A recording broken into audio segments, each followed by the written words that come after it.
Couldn't be more thrilled and honored to have the opportunity to welcome Jennifer Smorgon to chat with us today. Jennifer is an accomplished meditation teacher, a mother of 5 beautiful children, and a true believer in connecting communities and people to live a fulfilling and authentic life. I've been fortunate to get to know Jennifer over the past 6 years, and I am so blessed to call her my friend. Jennifer is the past vice chair of the Chopra Foundation board, and she has taught meditation at numerous global corporations, including Google and Nexus. Jennifer is also a sought-after mentor for private family offices. She also finds time to work with individuals to help them access their true self and inner wisdom. Jennifer, thanks so much for joining us. Thanks for having me, Marcy. I feel like there's already been a global awareness and awakening to spirituality and meditation and trying to go within and so you're seeing that, I'm sure, more so during these recent months and days. Yeah, I think it's a great opportunity for everyone to take a moment and stop. I think that's what the world is needing to do right now. Just take a moment to have a reflection on the way we've been treating one another globally and locally. And really a time for people to, I always say these moments are like spiritual upgrades. Evolution is going to continue to happen. And when we're not listening to those seeds that keep getting planted in your mind, the ever repeating known in your head, the patterns of behaviors and the way people have been behaving. And when they don't change that, then the universe sends this big smack and you get this upgrade whether you like it or not, because evolution is constantly going to be changing and flowing and going, and you can either be dragged kicking and screaming, or you can have it be done peacefully for you. It just we come to every moment confounded by our religious backgrounds, our racial backgrounds, the parents that raised us, the stress that we've built up through years of living in our nervous system. And in every moment, we carry that in how we're communicating with another person. You know, oftentimes we're getting triggered because we're holding all of these stress memories inside. And in reality, the trigger's in us. It's not in the person doing it to us. Right? So it's being able to put the mirror back on yourself. So anyway, the more that you meditate, the more you're peeling away these layers of stress that jade you from your truest nature in every moment, in every situation. I'm always talking about why is it that everyone else needs to change in my house so that I can be happy? Why does my husband have to be a perfect way? Why does my child why does a situation have to be perfect so that I can be happy?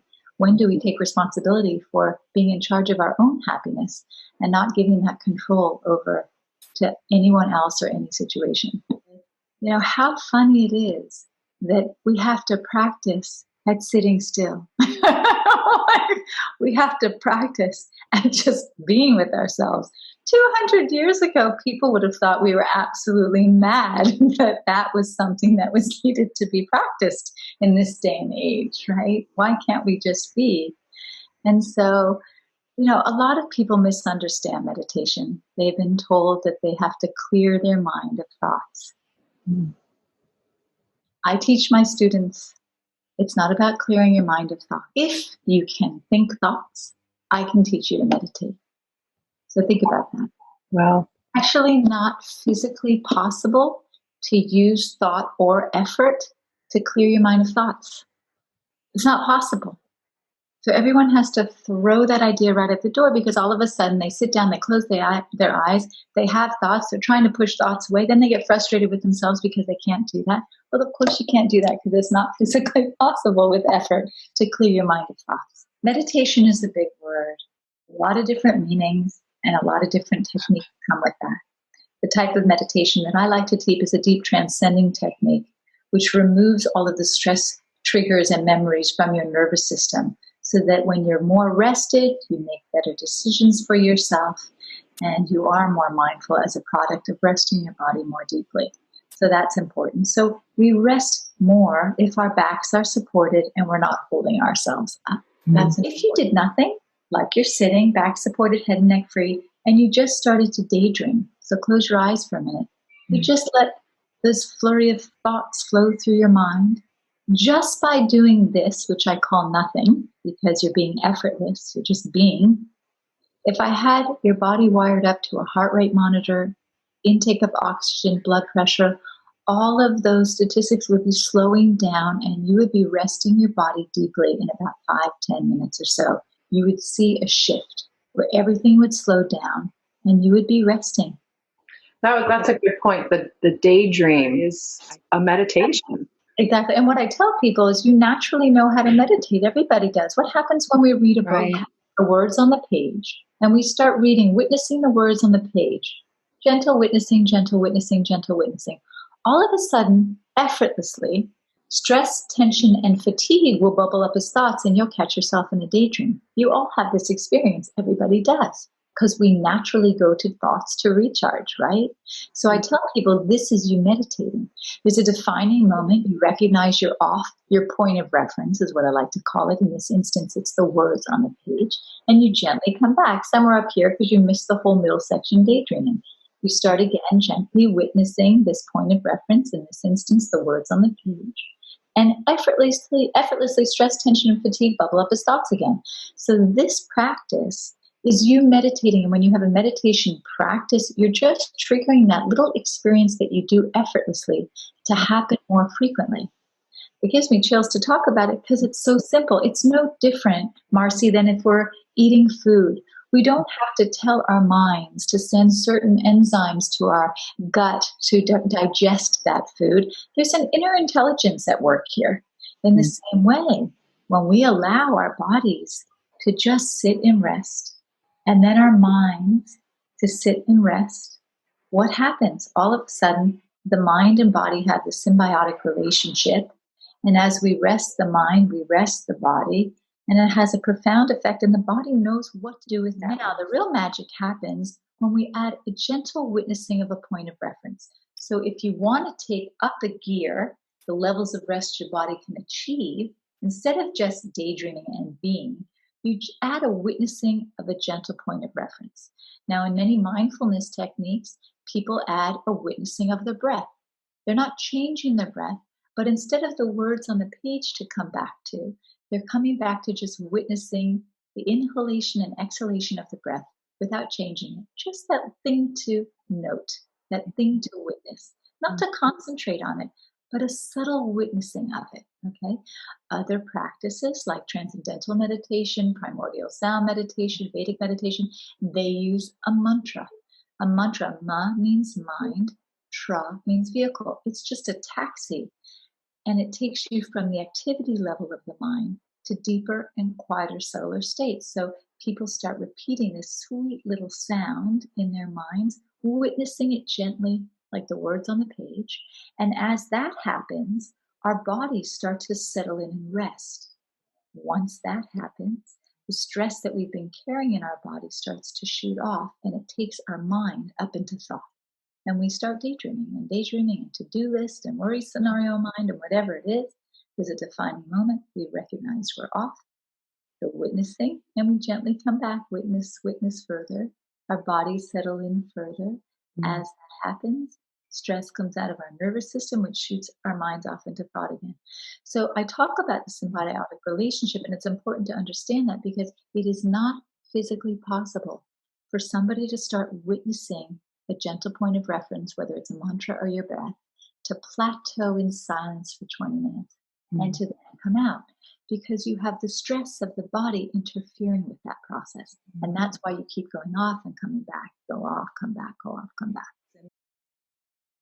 You know, people aren't doing it where they're understanding it. And there's so many guided meditations, and everything is doing what it's meant to be doing. A guided meditation would be like first gear to the levels of rest your body can achieve. And that is great. The only problem with the guided meditation for somebody who wants to have a deeper meditative experience is that it's not a one size fits all, because you, Marcy, might start meditating, and all of a sudden your mind wants you to start thinking about this thing, or you have to remove that stress. It might be different for me. So if you're being distracted by a guided meditation when the guide is taking you there, and your body wants to be working out something else, if you're going in this direction and you have a practice where you're self-sufficient on your own, not relying on anything outside of yourself, then the inner intelligence of you can work that out. And you'll have a deeper experience. We're talking third gear, fifth gear to the levels of rest your body can achieve, right? But it's a practice that you have to learn. So I recommend to people, go to Chopra Foundation, go to learn primordial sound meditation, or go to a transcendental meditation group, or go Vedic meditation group. All of these people are teaching deep transcending techniques, and they will give you a mantra which is suitable for your age and body type to learn that. But I can give you intro, right? I can give you intro. So what I wanted to share with you is, when you're meditating in this way, it's not about clearing your mind of thought. The 4 valid experiences of meditating are to take you up a gear from just daydreaming in your chair, which you can do if you like, but if you want to go a little further, a gentle witnessing. So you can use a mantra like the sound Sohum, Sohun. Sohum, something to be thinking about in your mind. And you don't even want it to be a clear pronunciation. The practice is as subtle as you can be with it, almost to the point of it just being gentle syllables, the deeper the experience you will have, right? So a gentle witnessing of a point of reference, or you can witness your breath if you prefer to do that and not use a mantra, okay? But you'll probably have a deeper experience with the mantra.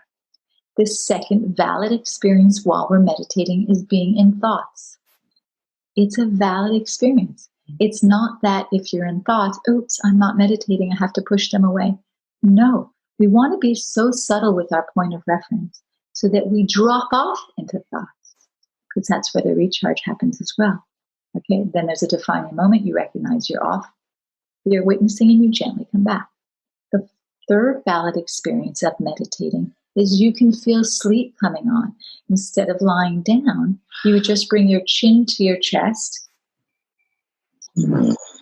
snore away, right? You're not actually sleeping, because if you were, you would lose muscle tone and you would fall over. You're alert, but you're resting very deeply. It just feels like sleep.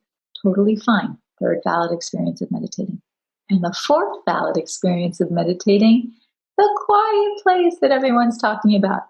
But you can't use effort to get there. So what does it look like? Your eyes are closed. You're carrying along meditating. And all of a sudden, in your mind, you start thinking, where was I? I was nowhere. That was so strange. How long was I there for? Well, you're not there anymore because you had thoughts in your head. But for an individual moment, individual wave became one with the ocean for a moment. So that's what that is, the quiet place. It's not a point to get there. It's just to know what it is if you effortlessly arrive there from time to time. I would assume, as a beginner meditator, you're not going to arrive at that fourth quiet place. Do some people arrive there right away, or they do? Okay. Yes, I've been teaching about 400 women at Brandeis University this last couple weeks, and I've been getting emails from them. And one woman, all of a sudden, I couldn't feel my body. I didn't know where I was. What was that? I said, that's transcendence. That's a feeling. Another woman was saying, I have so much pain in my body normally, and all of a sudden I couldn't feel it. And I, for moments, wasn't feeling pain. Said, that's wonderful. So of course. And it just depends on the person. It's not a one size fits all. Everyone's going to have a different experience. But wherever you start, you are going to rest deeply from whatever point you're starting at. Because breath is so powerful. And we take it for granted in every moment when we're traveling through our day. And even when you're feeling moments of being stressed, and if you don't have time to meditate, just witness your breath for a moment. Just become really present with your breath. Breath can't be in the future. It can't be in the past. It can only be with you right here in the present moment. You just breathe. And even if you're talking to somebody and you feel like you're being triggered, you can just be listening to them, but just witnessing your breath. It'll calm you right down. Another wonderful technique is to go through all of your senses. What am I hearing? What am I seeing? What am I smelling? What am I tasting? What am I feeling? All of these different senses you can go through, and it's just right back to the present moment. It's very helpful. We have such a power to do that. Mm-hmm. We just have to change our mindset. And then all of a sudden, even for people that have difficulty closing their eyes and sitting, if I say to them, well, what if you were trying to model for a friend's daughter? So you just wanted to show her what it looked like to sit still for 5 minutes. Mm-hmm. But all of a sudden, they're then able to do it. It's a wonderful thing to do with children as well. Children generally meditate for the number of minutes of the age that they are. Learn yourself, and then you start modeling for them what this looks like. Mm-hmm. So what I was going to say was, you take your child and you say, let's meditate together, honey. And you can sit up in the morning or the afternoon and set a little timer. Why don't we choose a chime together, depending on how old the child is, right? To make it interesting for them. Oh, we'll go to settings, and then we'll go to sound and haptics, and then we'll look, oh, I like the sound chimes. Let's change it to that. And let's sit now. How old are you? Oh, you're 6? Okay, let's sit together, and we're going to close our eyes and just daydream for 6 minutes. Let's see how long we can keep our eyes closed. Let's see. Let's do a contest. Who can keep it home for who can keep their eyes closed for the entire 6 minutes? Right? And so you do this little thing with them and you make it fun. Not you have to meditate. You don't want to be doing any of that. And then over time, they get used to being comfortable sitting with themselves. In the afternoons, what I'll often do with our children, the little ones, instead of having them be upright, I might have them in Shavasana, which is lying on your back, right? Just on the ground, right? Just lying down with their eyes closed, again, for the number of minutes of the age that they are. And you will notice that when they take that time immediately after school, when they get home, and they have that little 10-minute rest, or however old they are, there's a change in how they behave for the rest of the day. They've just given themselves a quick little power nap. So it's just so important. We are all better when we are rested. So we should all just take a deep breath, be a little bit more gentle with ourselves, a little bit more gentle with those around us. And just remember, in every moment, you're sort of revealing your state of consciousness in every moment with those around you. Are you the type of parent that when you're having a challenging day, you're going to pull out the bottle of wine and have a glass of wine and teach your kids that that's the way to deal with these challenging situations? Or are you going to go and sit and say, I'm going to meditate now, I need a little bit of recharge? And there's no judgment there, except that we do want to be giving our kids tools to handle when a situation is difficult, and not that they have to resort to certain substances. People have such expectations of how things need to be. If we can just let go of all that expectation, think about it. If something doesn't happen the way you want it to go, what is it? It's a change in expectation. You can just say that. That's all it is. It's just a change in expectation, right? It's not such a big deal. So we want to get to a place where things don't have to be perfectly the way we want them to be for us to be okay. We can be okay just by being. But I do feel like we're in a society where we have to be doing and doing and doing. Maharishi Mahesh Yogi had this amazing quote, do less, achieve more, do nothing, achieve everything. Do less, achieve more, do nothing, achieve everything. And what does that mean, really? Not that you don't work, because of course you need sustenance, you need food, you need to buy for your family. But if you're making decisions out of a place of being in that beingness state, you're setting intentions from there. You're not having to do to be. You're being first and then performing action in your day. And like following charm. Where does the charm lie? If I'm meditating and I've removed the stress from my nervous system, what's that fine level I'm feeling that I'm experiencing that is having me move in a particular direction? I'm going to give you guys a quick technique. I think it's important to leave people with a technique. We don't want to wrap up without giving people something. I'm going to do a breathing technique first, because it's like pulling the arrow back on the bow before you release and go into your meditation.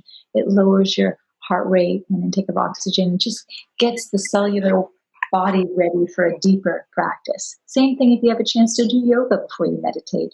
You always have a deeper experience in your meditation if you've done some movement beforehand. Take a rose and smell it. Okay? Now, when you have to breathe the air out of your nose, it's like flicking a fly off your nose. So it's strong in and then lightly out. So take your rose. We're going to do this 10 times. Ready?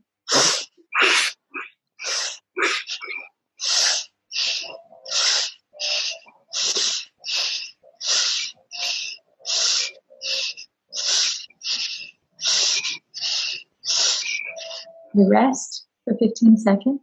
Do you feel a little lightheaded? You can either do 10 or 20 times in each round, depending on how you're feeling. 5 more seconds. Okay, we're going to do another one. Take your rose into the nose, out to the nose. Let's go.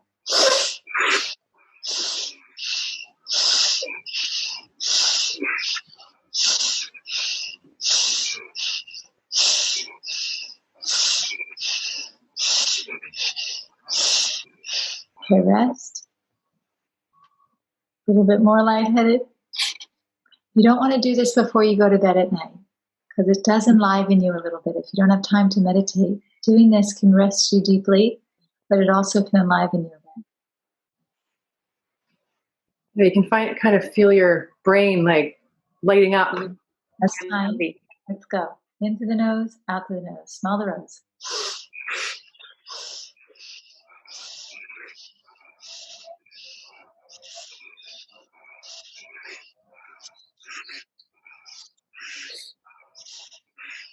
Okay, rest and close your eyes. Put your hands together like this, back supported, head and neck free, and just witness those sensations. Just be with yourself.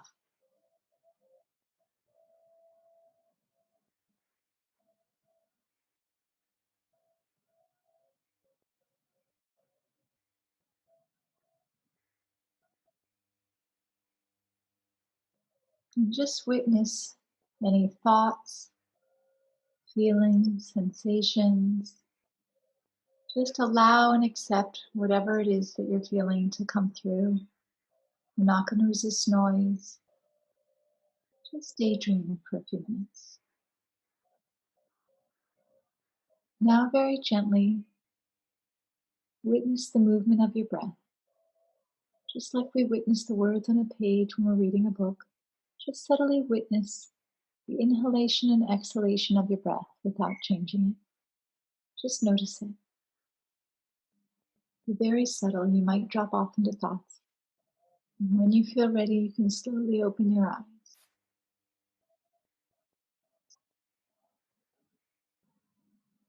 Does that feel nice? Mm-hmm. Very relaxing. So anyone can do that. You know, you take your little rose if you want to do a breathing technique before you close your eyes. And you can go up to 20 times of smelling the rose into the nose and then out to the nose. Rest for 15 seconds. And 10 or 20 more times into the nose, out to the nose. Rest for 15 seconds. And 10 or 20 times more into the nose, out to the nose. Rest for 20 seconds. And rest for 15 seconds. And close your eyes. And just be. And just witness. You can set a timer before you start the breathing for about 10, 15, or 20 minutes, whatever you have. And then just be with yourself. Then when your timer goes off, it's very important, whether you do 5, 10, 15, or 20 minutes, that you take time to seal your meditation and come out slowly. So your timer will go off, you'll quickly turn it off. Try and keep your eyes closed if you can. And feel 2 minutes. Let go of witnessing the movement of your breath inside. And then you can stretch, start moving a little bit. And then after you feel 1.5 to 2 minutes, then slowly open your eyes. But when that timer goes off, never jump up. Because you just created an opportunity for stress to come out. And so you bite in this hole. And you must seal it. Otherwise, you'll feel anxious a half hour later. You'll still feel like you're unstressing throughout the day. Right? So you just want to be mindful to seal your meditation. Jen, thank you so much for spending some time with us and sharing some amazing practices. Keep doing all the incredible work that you're doing and sharing this world with everyone. It's incredible. Thank you. Thank you for making this available for people. It's important work. So keep going. Thank you. You too. All right, take care.